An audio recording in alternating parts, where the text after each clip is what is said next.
আগামীকাল এবং পরশুদিন অর্ধ দিবস আমাদের হরতাল ছিল। সেই হরতালকে জনস্বার্থে এবং আমাদের এখানে হিন্দু সম্প্রদায়ের বাইরে উপস্থিত আছেন, তাদের একটি আবেদন ছিল দুর্গাপূজা উৎসবের জন্য এই হরতালে তাদের কাজকর্ম করতে বা এই বাজারঘাটে তাদের এটা একটু সমস্যার কারণ হয়ে দাঁড়িয়েছে হরতাল।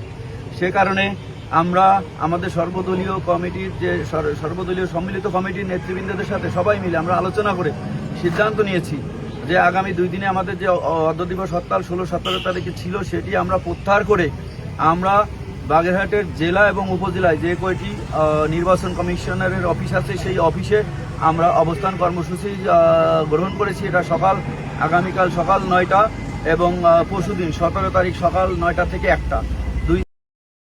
আমরা আমাদের আন্দোলন চলবে এবং আমরা এর পরবর্তীতে আমরা শুধু পূজার জন্য আমরা আমাদের কর্মসূচি শিথিল করেছি, কিন্তু আদায় না পর্যন্ত আমরা মাঠে থাকবো, আন্দোলন করবো এবং এর পরবর্তীতে আমরা আরও কঠিন কর্মসূচিতে যাবো।